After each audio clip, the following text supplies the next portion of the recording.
భక్తుడైన ఇర్మియా గ్రంథము 32వ అధ్యాయము. ఇర్మియా గ్రంథము 32వ అధ్యాయము 39-40 వచనాలు నేను చదువుతున్నాను. జాగ్రత్తగా మీ గ్రంథాలలో మీరు పరికించాలని మనవి చేస్తూ ఉన్నాను. 32వ అధ్యాయము ఇర్మియా గ్రంథము 39వ వచనం చదువుతున్నాను. మరియు వారికిని వారి కుమారులకును మేలు కలుగుటకై వారు నిత్యము నాకు భయపడునట్లు నేను వారికి ఏక హృదయమును ఏక మార్గమును దయచేయుదును. నేను వారికి మేలు చేయుట మానకుండునట్లు నిత్యమైన నిబంధనను వారితో చేయుచున్నాను. వారు నన్ను విడవకుండునట్లు వారి హృదయములలో నా ఎడల భయభక్తులు పుట్టించెదను. వారికి మేలు చేయుటకు వారి యందు ఆనందించుచున్నాను. చాలు. దేవుని వాక్యంలో ఒక మాట మనం జ్ఞాపకం చేసుకుందాం. మన దేవుని పేర్లు చాలా ఉన్నాయి. పరిశుద్ధ గ్రంథంలో దేవుడు తనను తాను పరిచయం చేసుకున్న నామధేయాలు ఉన్నాయి. తన భక్తులు ఆ దేవునికి పెట్టిన పేర్లు కూడా ఉన్నాయి. అలాగనే అన్యులు దేవునికి పెట్టిన పేర్లు కూడా ఉన్నాయి.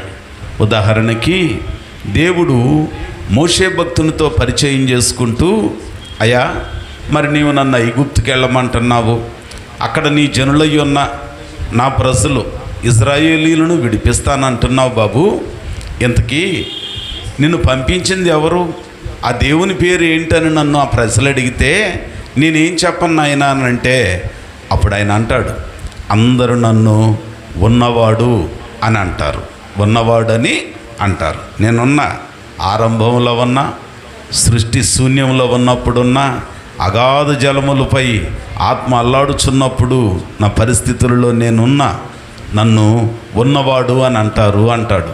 ఆ తర్వాత హాగరు ఆయనకు ఒక పేరు పెడుతుందయ్యా, నీ పేరేమో నాకు తెలియదు కానీ చద్దామనుకున్న నా బ్రతుక్కి, మూడుబారిపోయిన నా జీవితానికి, ఆశలు లేవనుకున్న నా బ్రతుకునికి నీవు ఆశలు చిగురింపజేసావు కదా, అందుకని నీ పేరు ఏమైతే నాకెందుకు కానీ నేను ఒక పేరు నీకు పెడుతున్నాను. ఏమిటా పేరు అనంటే చూచుచున్న దేవుడివి. యోహాను భక్తుడు అంటారు, ఆయన ప్రేమస్వరూపి, ఆయన సత్యస్వరూపి. అలాగనే ఆయనను గూర్చి అనేక పేర్లు ఉన్నాయి, అనేకమైన పేర్లు ఉన్నాయి. అంతేకాకుండా ఆయనకి ఇంకొక పేరు మేలులు చేయుట యందు ఆనందించు దేవుడు. మేలులు చేయుట యందు ఆనందించు దేవుడు. ఈ రాత్రి మనం దేవుని దగ్గరికి వచ్చాం, ప్రభు పాదాల దగ్గరికి వచ్చాం. నెల నెల ఈ రీతిగా ఈ కుటుంబస్తులు కూడికి ఏర్పాటు చేసుకుంటున్నారు. కారణం ఏంటనంటే చేసిన మేలులకు కృతజ్ఞతగా. ఆ తదుపరి ఆశ ఏంటనంటే మున్ముందు కాలాలలో అధికమైన మేలులు దేవుడు చేయాలి. మనం నమ్మిన దేవుడు, మనం ఆరాధించే దేవుడు మేలులు చేయుట యందు ఆనందించు దేవుడు. నా మందిరమునందు నివసించు వారికి నేను మేలు చేస్తాను అని అంటాడు. సింహపు పిల్లలు అరణ్యములో పస్తులుండటం జరగని పని. ఒకవేళ అవైనా పస్తులుంటాయేమో కానీ ఇదిగో నా యందు భయభక్తులు కలిగి నన్ను ఆశ్రయించిన వానికి ఏ మేలును కొదువు అయ్యుండదు. 34వ కీర్తనలో 10వ చరణంలో భక్తుడు ఆ మాట గుర్తు చేసి పాడుతూ ఉంటాడు. అంటే ఈ రాత్రి దేవుడు మనకు మేలు చేయాలి, ప్రభువు నీకు మేలు చేయాలి, ప్రభువు మన కుటుంబాలకు మేలు చేయాలి, మేలులు చేయాలి అని అంటే మేలు చేయటానికి ఆయన ఇష్టపడుతున్నాడు. ఈ ఇర్మియా గ్రంథం 32వ అధ్యాయంలో 39వ వచనంలో మనం చదువుకున్న మాటలను గుర్తు చేసుకుంటే ఈ మాటలు దేవుడు తన జనులయ్యున్న మన పితరులయ్యున్న ఇశ్రాయేలీయులతో చెప్తున్నాడు. ఇదిగో నేను వారు నిత్యము నాకు భయపడినట్లుగా వారికి ఏక హృదయాన్ని దయచేస్తా. అంతేకాదు వారికి మేలు చేయటం మానకుండునట్లు నిత్యమైన నిబంధనను వారితో చేయుచున్నాను. అంటే ఎవరికి దేవుడు మేలు చేస్తారు అని అంటే ఎవరు తనకు భయపడతారో వారికి దేవుడు మేలు చేస్తాడు. గుడికి పెట్టుకోవటమే కాదు, కానుకలు అర్పించటమే కాదు, ఏదో ఒక నిమిషం లేచిన తర్వాత అయ్యా ఈ రోజంతా నన్ను కాపాడయ్యా అని చిన్న ప్రార్థన చేసుకుంటేనే చాలదు. రోజు అయిపోయిన తర్వాత అలాగున విశ్రాంతికి మంచం మీదకి వెళ్ళేటప్పుడు, పడక మీదకి వెళ్ళేటప్పుడు నిద్దట్లో గుండాగి ఊపిరాగిపోకుండా నన్ను మరల రేపు ఉదయానికి లేపయ్యా అని ప్రార్థన చేస్తేనే కాదట. ఆయన ఎవరికి మేలు చేస్తాడు అనంటే తనకు భయపడు వారికి మేలు చేస్తాడు. మేలు పొందుకోవాలని మన అందరికీ ఆశ ఉంది.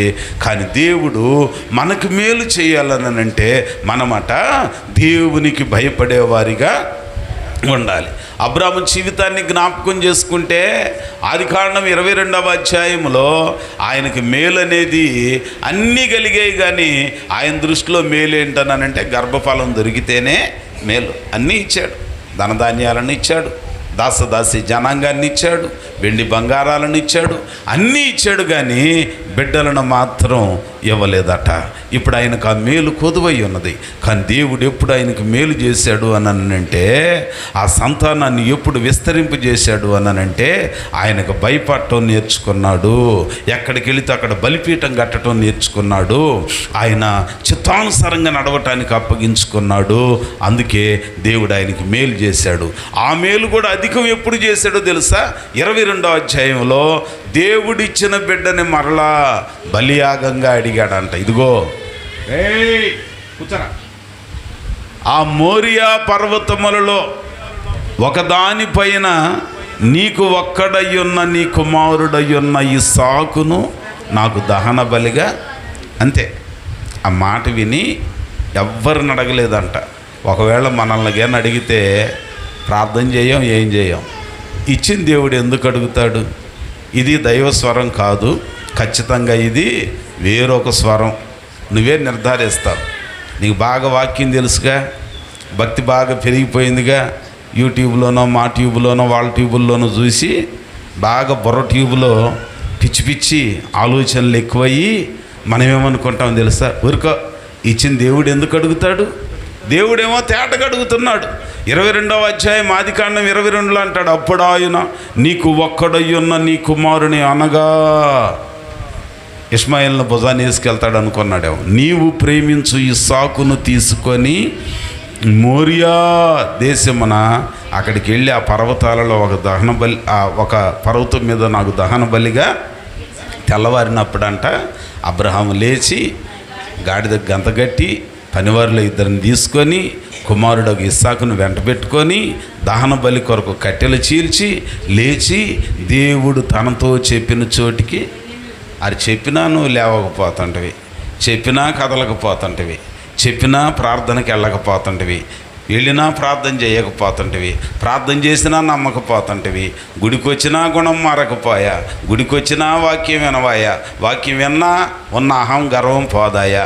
కానీ అబ్రహాము దీవించబట్టడానికి కారణం ఏంటనంటే లేచి దేవుడు తనతో చెప్పిన చోటికి వెళ్ళిన. ఎవరిని అడగల, అడ్వైజరీ కమిటీ ఏర్పాటు చేయాల, మేధావుల సదస్సును ఏర్పాటు చేయాల. అయ్యా ఇది దేవుని స్వరమా, దైవ స్వరమా, లేకపోతే నా ఊహను బట్టి వచ్చిందా, నా భ్రమను బట్టి వచ్చిందా, ఎవరన్నా ఏమన్నా జయించారా, నాకు ఏం అడగలేదంట. వెళ్ళిపోయాడు. వెళ్ళిపోయి కొండ దిగున పని వాళ్ళని ఆపేసి కట్టెల మోపు పిల్లవాని మీద పెట్టి ఇక ఈయన ఆ కొండ ఎక్కుతా ఉన్నాడట. ఆయన అడుగుతున్నాడు, అయ్యా నాయనా అన్నీ ఉన్నాయి, ఎంతకు బలికి బలి పశువేది అనంటే యెహోవా చూచుకొనును, యెహోవా చూచుకొనును. వెళ్ళిపోయి కాళ్ళు చేతులు కట్టి ఆ బలిపీఠం మీద పేర్చిన కట్టెల మీద ఇస్సాకును పెట్టగా కత్తి ఎత్తి తల తెగకొడదాం అనుకొనగా వెంటనే ఒక స్వరం వినపడుతుందంట, అబ్రామా అబ్రామా, ఈ చిన్నవాని మీద నీవు చెయ్యి అని. ఆ 22వ అధ్యాయం 11లో అంటాడు, ఇందును బట్టి నీవు యెహోవాకు భయపడువాడవని నేను. అంటే మనం భయపడితే దేవుడు ఏం చేస్తాడు చెప్పండి? ఏం చేస్తాడు? కీడు చేస్తాడా? మేలు చేస్తాడు. భయపడటం అంటే ఏంటి నీ ఉద్దేశం?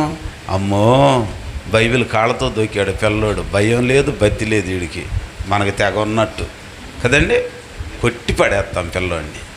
అమ్మో కాళ్ళ దగ్గర బైబిల్ పెట్టింది పనికి మాలిన పిల్ల, ఈడొచ్చింది ఎవరో రాలేదు, మన భయాలు ఇవి. అమ్మో అమ్మ ఫోటో దుడిసావు చచ్చిపోయినాది, నాన్న ఫోటో దుడిసావు చచ్చిపోయినాయింది, ఇదేంటమ్మా యేసు ప్రభు ఫోటో తెరవలా, అసలు భయమే లేదమ్మా. మన భయాలు ఇవి, మన భయాలు ఇవి. ఇంకా భయం ఏంటి తెలుసా? బైబిల్ తల కింద పెట్టకపోతే ఎవరు వచ్చి నీ గుండెల మీద పడి నేను దొక్కి చంపేస్తారేమో, నువ్వు చస్తే బియ్యం పుచ్చిపోతాయేమో. మన భయాలన్నీ ఇట్లాగ ఉంటాయి సహజంగా. కానీ దేవుడు అంటున్నాడు, ఆయన అబ్రామా ఈ చిన్నవాణ్ణి మీద అసలు భయమే లేదమ్మా. మన భయం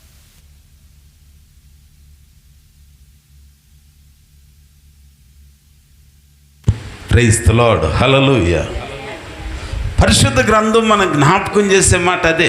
భయపడాలి, దేవునికి భయపడాలి, దేవుని సన్నిధికి భయపడాలి, దేవుని మాటకు భయపడాలి. నేను కూడా స్టేజ్ మీద అటు ఇటు గంతులేస్తూ చెప్తా, అదొక ఫ్యాషన్ అయింది ఈరోజు.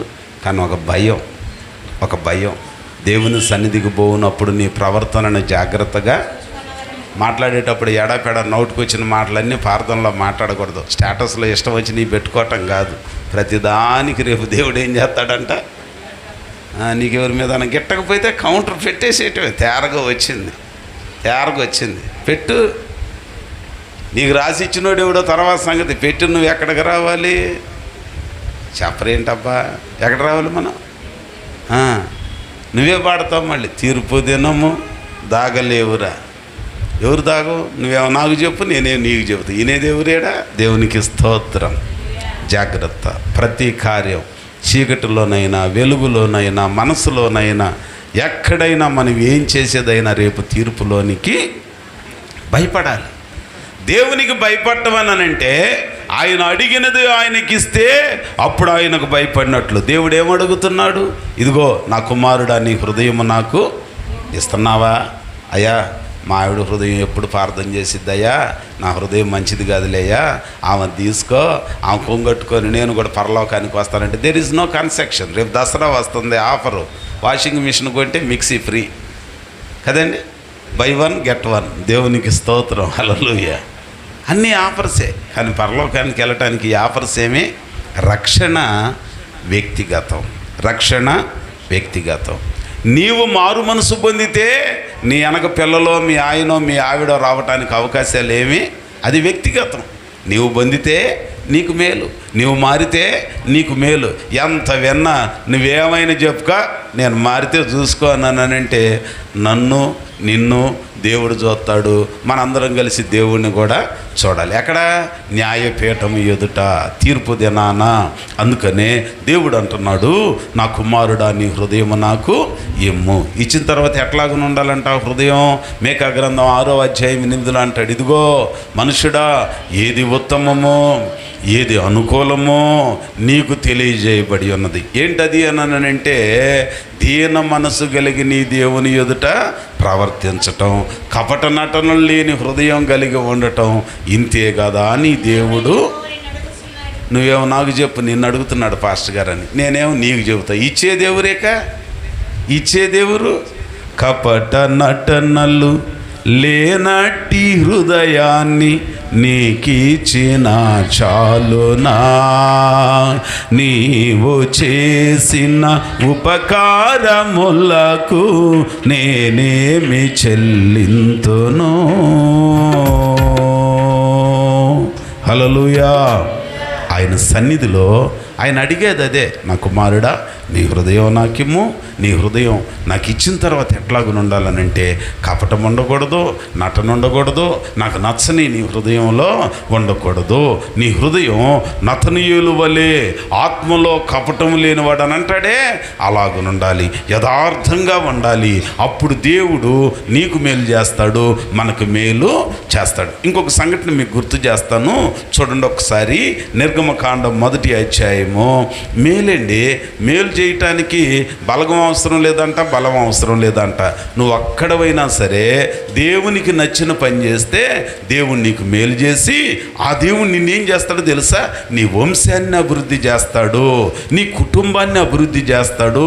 ఉదాహరణకి నిర్గమకాండము 1వ అధ్యాయం, నిర్గమకాండము 1వ అధ్యాయము 19వ వచనం అనుకుంటా, ఒక్కసారి చదువుదామా జాగ్రత్తగా. అందుకు ఆ మంత్రసానులు ఏంటంటది, హెబ్రీ స్త్రీలు ఐగుప్తు స్త్రీల వంటి వారు కాదు, వారు చురుకైన వారు. మంత్రసాని వారి యొద్దకు వెళ్ళక మునిపే ఏం చేస్తున్నారంట వాళ్ళు?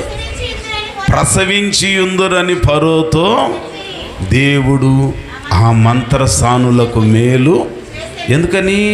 ఆ జనము విస్తరించి మిక్కిలి ప్రబలను.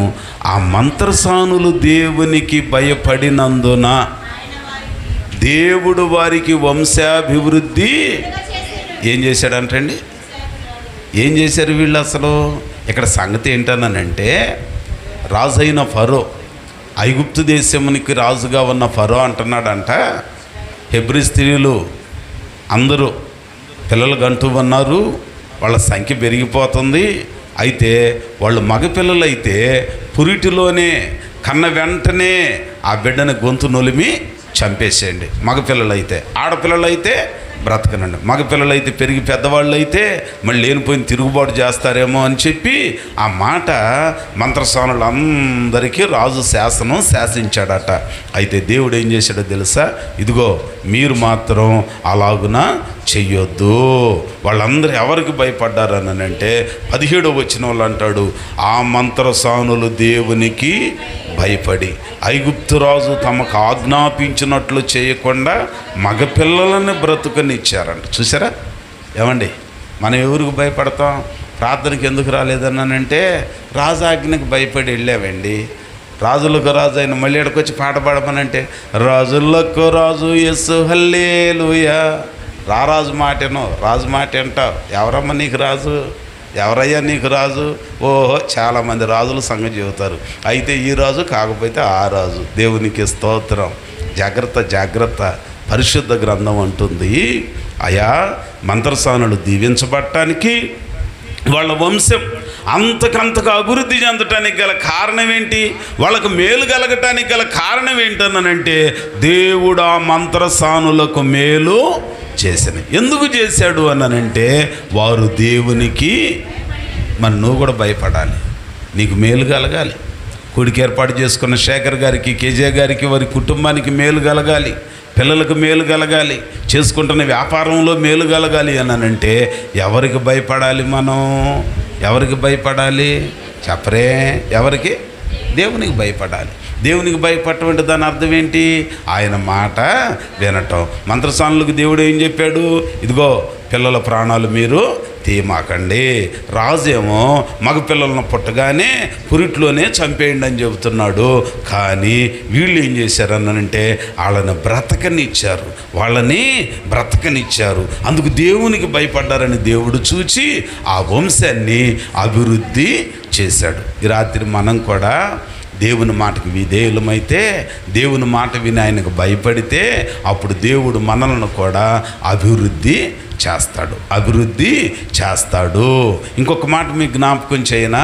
ఒక శ్రేష్టమైన మాటగా ఆయన అంటాడు, అభివృద్ధి చేసి అంతకంతకు వాళ్ళని ఏం చేశాడు అనంటే ఆ 21లోనే చెప్తాడు కదా, వారికి వంశాభివృద్ధి కలుగజేశాను. 1వ అధ్యాయం నిర్గమకాండం 21లో వారికి వంశాభివృద్ధి. చూసారా? అంటే ఇప్పుడు మనం కూడా అభివృద్ధి చెందాలి అనంటే ఏవేవో చేస్తాం. హై సెక్యూరిటీ పెట్టుకుంటాం. అవి కాదట. ముందు మనం దేవుని మాటకి భయపడాలి. దేవునికి భయపడటం అంటే ఆయనకు మన హృదయాన్ని ఇవ్వాలి, మారు మనసు పొందాలి, బాప్తీసాన్ని పొందాలి. బాప్తిస్మం పొందిన తర్వాత ఇక నా పని అయిపోయిందిలే, నాకు టికెట్ దొరికిందిలే అని ఉంటాం కాదట. మనము కపట నటలు లేని హృదయం కలిగి ఉండాలి, అహాన్ని విడిచిపెట్టాలి, దీన మనసు కలిగి నడుచుకోవాలి. ఆయన అడిగినది ఇట్టివి, ఇవి మనం ఇస్తే ఆయనకు భయపడినట్లు మనం ఆయనకు భయపడితే ఆయన మనతో నిబంధన చేసుకుంటాడు. ఇదిగో మీరు నాకు భయపడితే నేను మీకు మేలు చేస్తా. నిబంధన, ప్రమాణం, వడంబడిక. చాలామంది ఒట్లు పెట్టుకుంటారు, చాలామంది మాట ఎత్తారు, కొంతమంది రాళ్ళ మీద ఒట్లు వేసారంట, ఇసుక మీద రాతలు రాశారంట, చెట్లు కొమ్మల మీద జెక్కేశారంట, అన్నీ మాయమైపోయినాయి. కానీ దేవుడు వేసిన ఒట్లు మాత్రం ఎక్కడ మాయం కాల. మనిషితో చేసిన నిబంధన తప్పిపోయాడు, కానీ దేవుడు మనిషితో చేసిన నిబంధన తప్పిపోల. మనిషి దేవునితో చేసిన నిబంధన తప్పిపోయాడు, మనిషితో చేసిన నిబంధన కూడా తప్పిపోయాడు. కానీ రాత్రి దేవుడు అంటున్నాడు, తప్పిపోయిన మానవులమైన మనల్ని తిరిగి దీవించి ఆశీర్వదించి అభివృద్ధి చేసి మనకు మేలు కలుగు చేయాలని ఆయన అనే మాట. ఇదిగో నేను మీకు తోడై ఉండి మీతో నిబంధన చేస్తున్నా, నేను మీకు మేలు చేస్తా. ఎప్పుడు చేస్తావయ్యానంటే నాకు భయపడు వారికి నేను మేలు కలుగు చేస్తా, నాకు భయపడు వారికి సమృద్ధిగా మేలును కలుగు చేస్తా. ఇంకొక మాట చెప్పి నేను ప్రార్థన చేస్తా. ఇంకెవరికి మేలు చేస్తాడు ఆయన? ద్వితీయోపదేశకాండం 1వ అధ్యాయము, ద్వితీయోపదేశకాండం 28వ అధ్యాయము, 28వ అధ్యాయము, ద్వితీయోపదేశకాండం 28వ అధ్యాయము, 28వ అధ్యాయము మొదటి మాట చదువుకుందాం. నీవు నీ దేవుడైన యెహోవా మాట శ్రద్ధగా విని నేడు నేను నీకు ఆజ్ఞాపించుచున్న ఆయన ఆజ్ఞలనన్నింటినీ అనుసరించి నడుచుకొనిన ఎడల నీ దేవుడైన యెహోవా భూమి మీదనున్న సమస్త జనముల కంటే నిన్ను ఏం చేస్తాడంట? ఎట్లాగ నిశ్చిస్తాడు? భూమి మీద ఉన్న ఈ తోక పట్టుకుంటాం, పైన ఉన్న తలకాయ పట్టుకో, స్టేటస్లో పెట్టేస్తాం, అది చూస్తాం. వెంటనే బైబిల్లో ఎక్కడుందో ఒకటి రిఫరెన్స్ పెట్టేస్తాం అయ్యగారులు. వెంటనే ఫోన్ మీద చెయ్యెట్టి, ప్రభువా ఎంతమంది నన్ను సాధిస్తున్నారయ్యా, నన్ను తక్కువగా చూస్తున్నారయ్యా, వీళ్ళ బతుకులు ఎప్పుడు తెల్లారిపోతాయో కానయ్యా, వాళ్ళకంటే నన్ను తలగా చెయ్యయ్యా అని అంటాం. దేవునికి స్తోత్రం. ఏది? ఈ తోక పట్టుకొని, తోకకు ముందున్న తలకాయ ఉందిగా. ఇప్పుడు నువ్వు సమస్త జనుముల కంటే ఎక్కువగా ఆశీర్వదించబడి హెచ్చింపబడాలనంటే ఏం కావాలి? నువ్వు ఆయన మాట శ్రద్ధగా ఇది వదిలిపెడతావు, మాట వినవు, చూస్తావు, కళ్ళతో చెయ్యాడతావు, నిండు మనసుతో ప్రార్థన చేస్తావు. ఇక ఎప్పుడు వాళ్ళ మీద కోపం, ద్వేషం, వాళ్ళకంటే నేను తలగా ఉండాలి, నా దేవుడు ఏంటో, నీకు దేవుడే ఆయన, వాళ్ళకు కూడా దేవుడే. కానీ ఇప్పుడు నువ్వు హెచ్చింపబడాలి అనంటే మనం చేయాల్సింది ఏంటి అనంటే ఆయన మాట శ్రద్ధగా వినాలి. ఆయన మాట శ్రద్ధగా వినాలి. ఆయన మాట శ్రద్ధగా వింటే, ఆయన ఆజ్ఞలకు మనం విధేయులమైతే అప్పుడు ఆయన ఏం చేస్తాడో తెలుసండి? సమస్త జనముల కంటే మనల్ని హెచ్చిస్తాడు. హెచ్చించి ఏం చేస్తాడు? 11వ వచనంలో అన్నాడు, 28వ అధ్యాయం 11, మరియు యెహోవా నీకిస్తానని నీ పితరులతో ప్రమాణము చేసిన దేశమున నీ గర్భఫల విషయములోను నీ పశువుల విషయములోను నీ నేల పంట విషయములోను నీకు సమృద్ధిగా మేలు, నీకు సమృద్ధిగా మేలు. దేనిలో?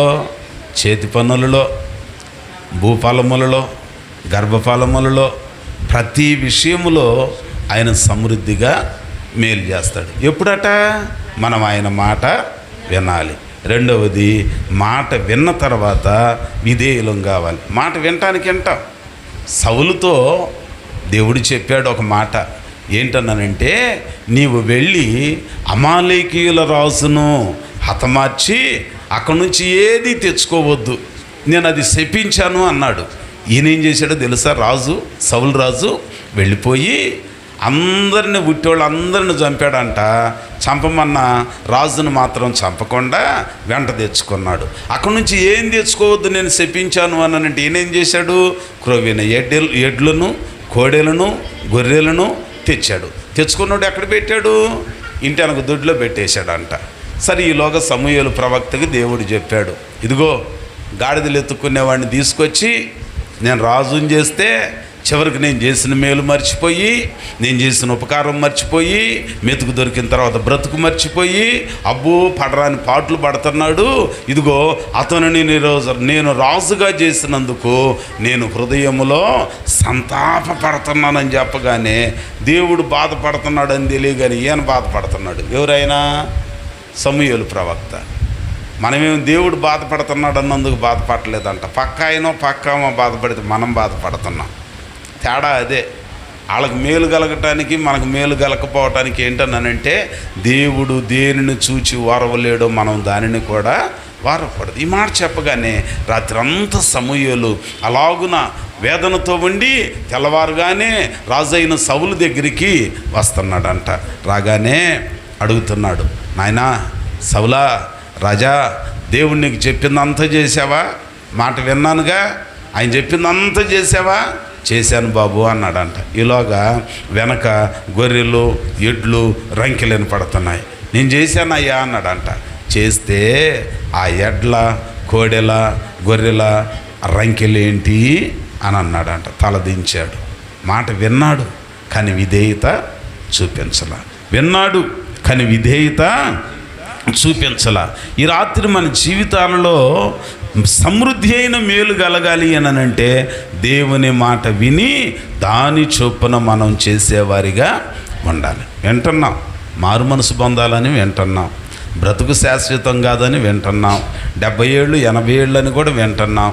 ఆ 70 ఏళ్ళు 80 ఏళ్ళు కూడా మరి రేపు ఈ మాట ప్రకారం చేస్తావనంటే అలివేదైతేనేమో నీకు ఇష్టమైతేనేమో రేపా నువ్వు 10 అంటున్నావు, నేను ఉదయం 7 గంటలకే చేసేస్తాను అంటావు. అదే నీకు కష్టమైతేనేమో ఎవరు చూడబోయారు బెదరు, ఈ రాత్రి పడుకున్నాక రేపు లేస్తామా లేవకుండా బిగుసుకుపోతాము ఎట్లాగంటాం మనం. కానీ వాక్యం అనే మాట ఏమంటుందో తెలుసా? ఇదిగో నీకు సమృద్ధి అయిన మేలు కలగాలి అనంటే గుడికి వచ్చెళితేనే కాదు, దేవునికి భయపడాలి. రెండవది, నీకు సమృద్ధిగా మేలు కలగాలి అనంటే వచ్చిన నీవు ఆయన మాట వినాలి, ఆ మాట చొప్పున నీవు చేయాలి. సౌలు విన్నాడు కానీ దాని చొప్పున చేయలా. యోనా విన్నాడు, దాని చొప్పున చేయకుండా వేరొక మార్గమున తర్షీషునకు పోయే వాడ ఎక్కాడు, ఇబ్బందులు పాలయ్యాడు. దేవుడు చెప్పింది చెప్పినట్లుగా చేస్తే దేవుడు సమృద్ధి మేలు కలుగు చేస్తాడు. అంచేత మనం కూడా చేయాల్సింది ఏంటంటే దేవుని మాట వినాలి, దాని చొప్పున మనం చేయాలి. దేవుని మాట విని దాని చొప్పున మనం చేస్తే ఆయన మనకు సమృద్ధి అయిన మేలు కలుగు చేస్తాడు. ఇంకొక మాట చదవండి, నేను ప్రార్థన చేస్తా. ఇదే ద్వితీయోపదేశకాండం 30వ అధ్యాయము 9, 10 వచనాలు చదువుకుందాం. అందరూ చూడండి. ద్వితీయోపదేశకాండము 30వ అధ్యాయము 9, 10 వచనాలను చదువుకుందాం. మరియు నీ దేవుడైన యెహోవా నీ చేతి పనులన్నింటి విషయములోను. చేతి పనులు అంటే చేతి పనులు ఏంటి? నువ్వు చేతితో చేసే పనులు. ఉదాహరణకి ఈరోజు ప్రార్థన పెట్టుకున్న వాళ్ళ చేతి పని ఏంటి? వాళ్ళ జీవనాధారం ఏంటి? కదండి, చేతులతో పని చేయాలిగా. నీ చేతి పనులన్నింటిలోనూ, నీ గర్భఫల విషయములోను, నీ పశువుల విషయములోను, నీ భూమి పంట విషయములోను నీకు మేలగునట్లు నిన్ను వర్ధిల్ల చేయును. ఎప్పుడు? ఇదిగో ఈ ధర్మశాస్త్ర గ్రంథమందు వ్రాయబడిన ఆజ్ఞలను, కట్టడలను గైకొనాలి.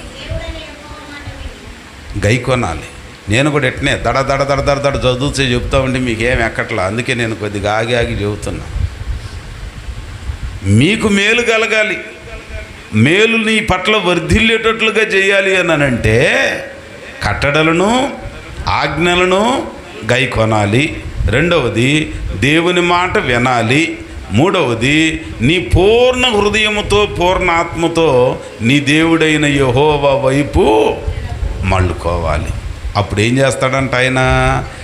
నీ పితరుల యందు ఆనందించినట్లు నీకు మేలు చేయుటకును నీ యందును ఆనందించి నీ వైపు, మా ఇంటికి మీ ఇల్లు ఎంత దూరమో మీ ఇంటికి మా ఇల్లు కూడా నువ్వు మళ్ళుకుంటే ఆయన ఏం చేస్తాడు? నీ వైపు మళ్ళుకుంటాడు, నీ వైపు మళ్ళుకుంటాడు. మనకి మేలు, సమృద్ధిగా మేలుతో మనం వర్ధిల్లాలి అనంటే కట్టడలను ఆజ్ఞలను గైకొనాలి, ఆయన మాట వినాలి, పూర్ణ హృదయముతో పూర్ణ ఆత్మతో ఆయన వైపు మనము మళ్ళుకోవాలి. కొంతమంది వింటాం, మళ్ళుకో.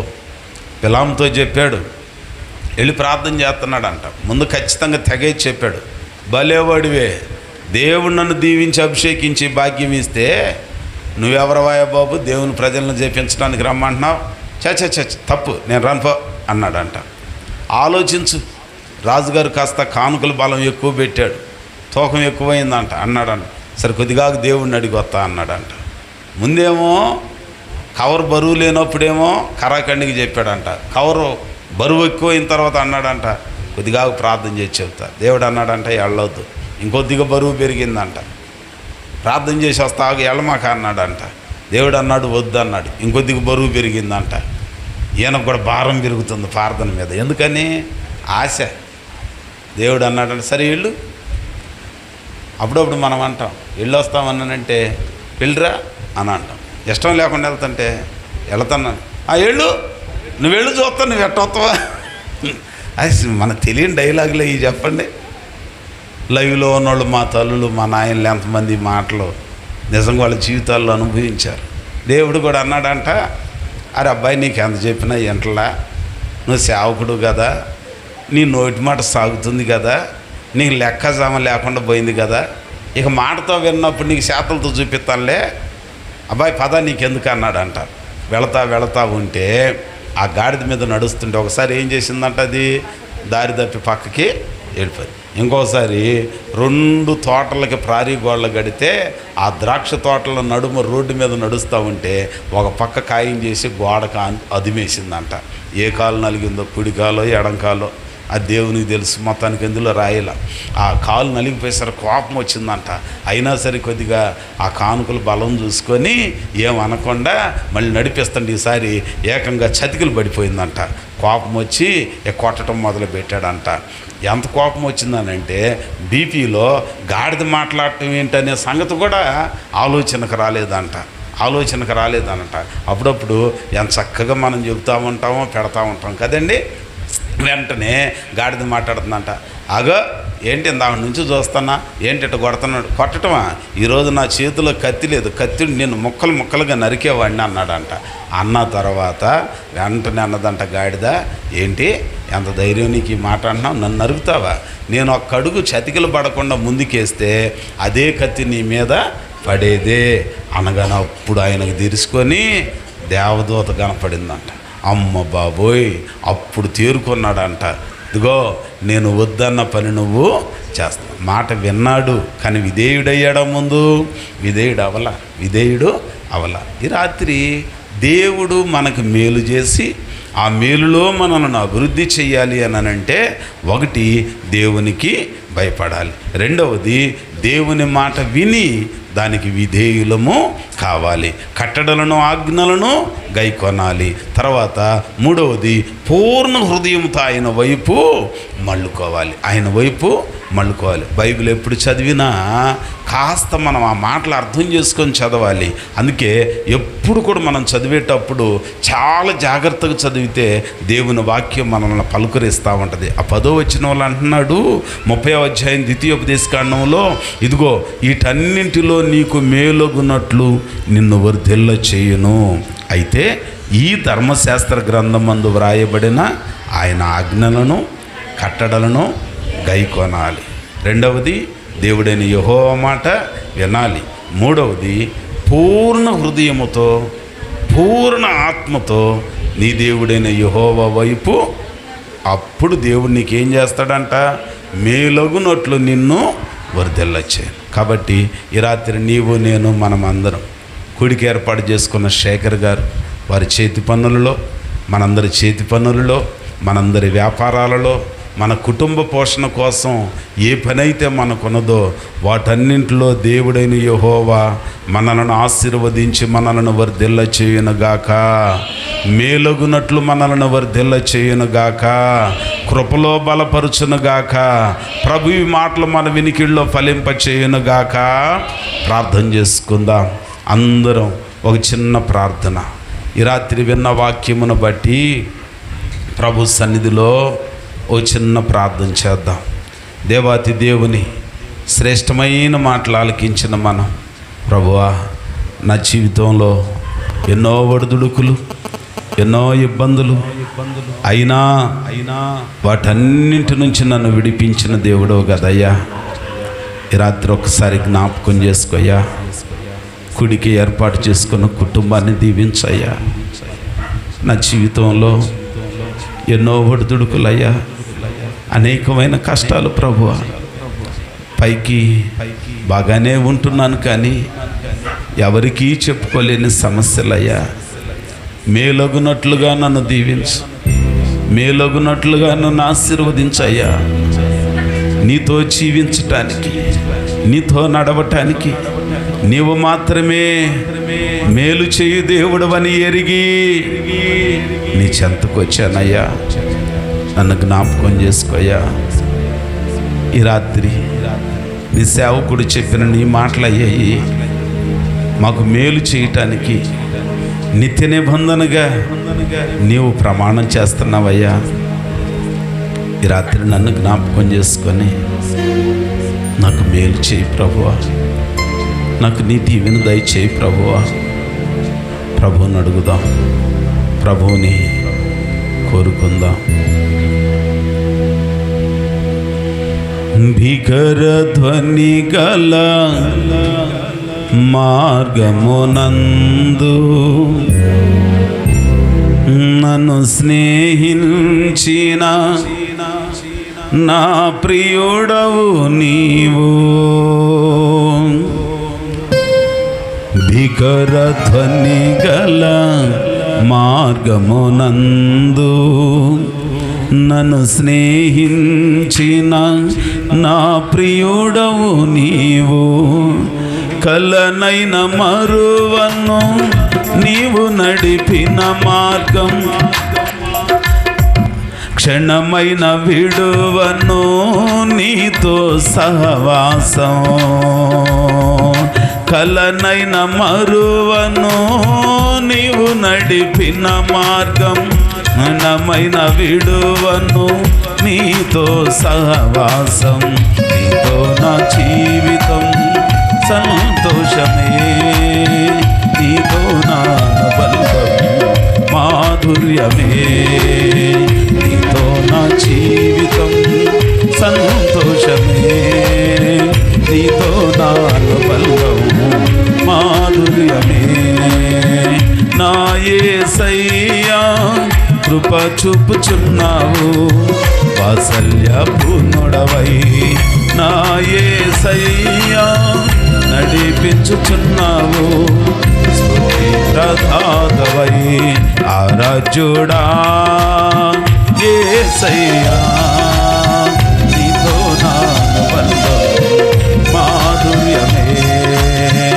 ఆరాధ్యుడా యేసయ్యా, నీతో నా బంధం మాధుర్యమే.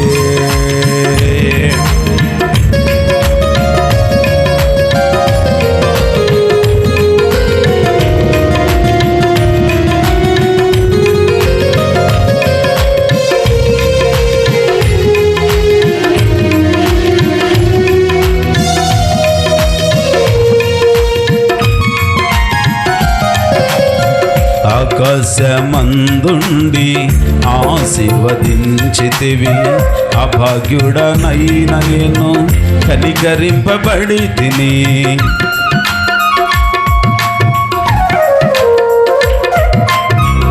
ఆకాశమందుండి ఆశీర్వదించితివి, అభాగ్యుడనైన నేను కనికరింపబడి తిని, నీలో నిలుచుటకు బహుగా ఫలించుటకు నూతన కృపలతో నన్ను నింపుచున్నావు. నీలో నిలుచుటకు బహుగా ఫలించుటకు నూతన కృపలతో నన్ను నింపుచున్నావు. నీతో నా జీవితం సంతోషమే, నీతో నా అనుబంధం మాధుర్యమే. నీతో నా జీవితం సంతోషమే, నీతో నా అనుబంధం మాధుర్యమే. నా యేసయ్యా కృప చూపుచున్నావు, వాత్సల్య పూర్ణుడవై నా యేసయ్యా నడిపించుచున్నావు. స్ఫూర్తివై ఆరాధ్యుడా యేసయ్యా, నీతో నా అనుబంధం మాధుర్యమే. ఆరాధ్యుడా యేసయ్యా, నీతో నా అనుబంధం మాధుర్యమే. ప్రార్థన చేసుకుందాం. ఈ రాత్రి ప్రభు సన్నిధిలో ఒక చిన్న ప్రార్థన చేసుకుందాం. అనాలోచనగా ఇలాగునొచ్చి అలాగున వెళ్ళటం కాదు, దేవుని సన్నిధిలో హృదయపూర్వకంగా ప్రార్థన చేద్దాం. హన్నా దేవుని సన్నిధిలోనికి వెళ్ళి హృదయం కుమ్మరించింది. హృదయపూర్వకంగా మనోవిచారమంతా చెప్పుకున్నది, దేవుడు విచారమును కొట్టివేశాడు. దేవుని సముఖానికి చేరిన మనం మన కష్టాలని, మన బాధలని ఆయనకి మొరలిడి చెప్పుకుందాం. ప్రభువా, నేను ఈ స్థితిలోనున్నానయ్యా, మేలు చేయటానికి నిత్య నిబంధన చేస్తున్నాను అంటున్నావు కదయ్యా. ఆనాడు మా పితరులు ఇశ్రాయేలీయులతో నిబంధన చేసిన దేవుడవయ్యా, ఈనాడు ఆత్మ సంబంధంగా మిమ్మల్ని అంగీకరించి మిమ్మల్ని ఇష్టపడిన మీ పిల్లలం కదయ్యా. మాకు మేలగునట్లుగా మమ్మల్ని వర్తిల్ల చేయండి అయ్యా. లెక్కకు తక్కువగా ఉన్న మంత్రస్థానులను, వారి వంశాన్ని మీరు అభివృద్ధి చేశారయ్యా. కేవలం మీకు భయపడటం ద్వారానే కదయ్యా నేను నీకు భయపడుతున్నానయ్యా. నీ మాట వింటానయ్యా, నీ ఆజ్ఞలకు విధేయుణ్ణి అవుతానయ్యా, నీ మాట చొప్పున నేను నడుస్తానయ్యా. నాకు మేలు దయచేయండి అయ్యా. ప్రస్తుతం నేను కీడు అనుభవిస్తున్నానయ్యా. కన్నీళ్ళే అన్నపానాలుగా మారిపోయినాయి అయ్యా. కుటుంబాలలో నెమ్మది లేని పరిస్థితి అయ్యా. నా జీవితంలో చెప్పుకోలేని సమస్యలు ఉన్నాయి ప్రభువా. ఈ రాత్రి దయతో నన్ను దర్శించండి అయ్యా. నా ప్రార్థనను ఆలకించండి అయ్యా. నా ఆశలు అడియాశలుగా మారిపోతున్న దినాలలో నేను గడుపుచున్నానయ్యా. నా ఆర్తధ్వని విని విఫలమైన నా ఆశలను సఫలం చేయండి అయ్యా.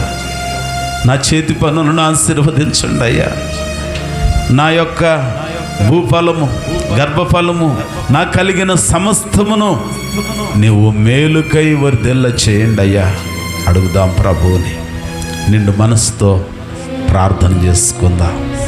దయగలిగిన మా తండ్రి, ప్రేమ నమ్మకం కలిగిన మా దేవా, మీ కొందనాలు స్తుతులు చెల్లిస్తూ ఉన్నాం. గడిచిన కాలమంతా మీ కృపచేత మమ్మను సజీవులుగా ప్రాణంతో క్షేమంతో మీరు కాపాడి ఉన్నారు. మీకెనలేని స్తోత్రం. ఈ రాత్రికాల సమయంలో మీ పాదాల చెంతకు చేరిన ప్రతి వారిని మీరు దర్శించండి, మీరు దీవించండి.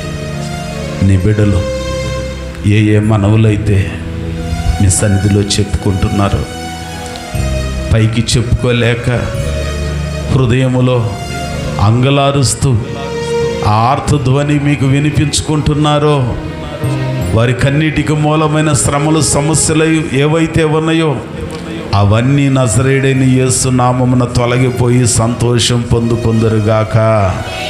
దుఃఖ దినములు సమాప్తములగునుగాక. కీడులు మేలులుగా మార్చబడునుగాక.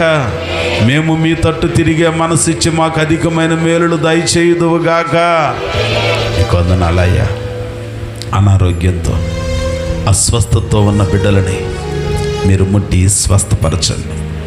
ఈ రాత్రి కూడికి ఏర్పాటు చేసుకున్న మీ ప్రియ బిడ్డలు శేఖర్ గారు, కేసే గారుల కుటుంబాన్ని మీరు దీవించండి. వారిని ప్రేమించి వారికి ఇచ్చిన వ్యాపారాలను అభివృద్ధి చేయండి. మేలగునట్లుగా వర్ధిల్ల చేయండి. సమృద్ధితో నింపండి. అధికమైన క్షేమాన్ని, లాభాన్ని విస్తరింప చేయండి. తన కుమార్తెను, అల్లుని, మనము సంతతిని దీవించండి.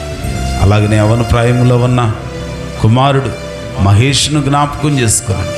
తన భవిష్యత్తును జ్ఞాపకం చేసుకొని తన వివాహం పట్ల మీ గొప్ప కార్యం చేసి మేలు చేయండి. అలాగనే మా ప్రభువా, ఈ రాత్రి మీ సన్నిధికి వచ్చిన వారిని ఒట్టిగా పంపక, కుటుంబస్తులు సిద్ధపరిచిన పలహారమును పరిశుద్ధపరిచి పవిత్రపరచండి. దూరాన సమీపాన ఉండి ఎంతమంది బిడ్డలు ఈ మాటలకు శ్రద్ధతో చెవినిచ్చి ప్రార్థనలు ఏకీభవిస్తున్నారో వారి కోరికలన్నీ నెరవేర్చండి. ఈ రాత్రి నీ బిడ్డలు తిరిగి వారి వారి గృహాలకు వెళ్ళుచుండగా కృపతో నింపి పంపండి. ఆశీర్వాదాలు మెండుగా దయచేయండి. ఈ రాత్రి క్షేమకరమైన సుఖనిద్రను దయచేయండి. వేకువనే లేచి మనసారా మిమ్మల్ని స్తుతించే భాగ్యం కలుగు చేయండి. మీ కృప, మీ సన్నిధి తోడు మాకిచ్చి మేలగునట్లుగా వర్ధిల్ల చేసి బలపరచమని, మా తట్టునకు మీరు తిరిగి మా యందు మీరు నివసించి మా ప్రతి పదము విజయ పదముగా ఆశీర్వదించి వర్ధిల్ల చేయమని యేసు నామమున ప్రార్థన చేసి వేడుకొనుచు ఉన్నాము తండ్రి. ఆమేన్. మన పరమ తండ్రి అయ్యున్న దేవుని ప్రేమ, కుమారుడు నిజరక్షకుడై ఉన్న యేసుక్రీస్తు వారి యొక్క కృపా కనికిరం, పరిశుద్ధాత్మ దేవుని యొక్క అన్యోన్యమైన నిత్య సన్నిధితోడు సహవాసం కూడి ఉన్న మనకి, కూడికి ఏర్పాటు చేసుకున్న శేఖర్ గారి కుటుంబానికి, వ్యాపారాలకు, సకల భూలోక పరిశుద్ధులకు తోడయుండి కృప వెంబడి కృపతో వర్ధిల్ల చేయునుగాక. ఆమేన్. ఆమేన్. మంచిది. మీ అందరికి వందనాలు. దేవుడు మేము దీవించునుగాక. తిరిగి మరలా యథావిధిగా రేపు రాత్రి 7:30 గంటల నుండి 8:30 గంటల వరకు ప్రత్యేకమైన కుటుంబ క్షేమ ప్రార్థనా కూడిక యథావిధిగా కొనసాగుతుంది.